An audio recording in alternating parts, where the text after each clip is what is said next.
নমস্কার, আপনারা দেখছেন সময় কলকাতা। সময় নিউজ নিয়ে রয়েছে আমি সৈকত। চোখ রাখবো বিস্তারিত খবরে।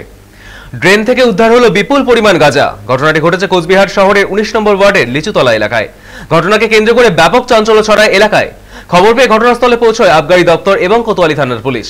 জানা গিয়েছে, এদিন সকালে স্থানীয় বাসিন্দারা নীল রঙের অসংখ্য প্লাস্টিক ব্যাগ দেখতে পায়।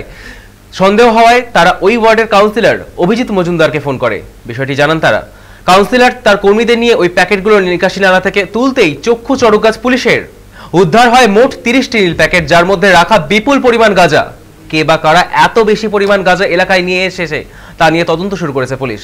সমগ্র ঘটনায় এলাকায় ছড়িয়েছে ব্যাপক আতঙ্ক।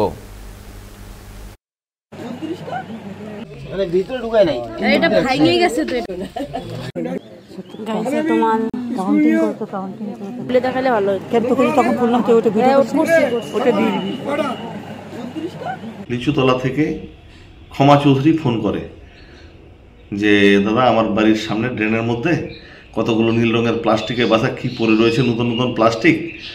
তো আমি সাথে সাথে আমার পৌরসভার লেবার দুজনকে নিয়ে যাই, গিয়ে প্যাকেটগুলো দেখতে পাই। 29-30টা প্যাকেটগুলোর গায়ে লেখা আছে 7 কিলো 7K লেখা। তখন আমি এক লেবারকে দিয়ে একটা প্যাকেট খুলিয়ে কেটে দেখি যে গাঁজা আছে।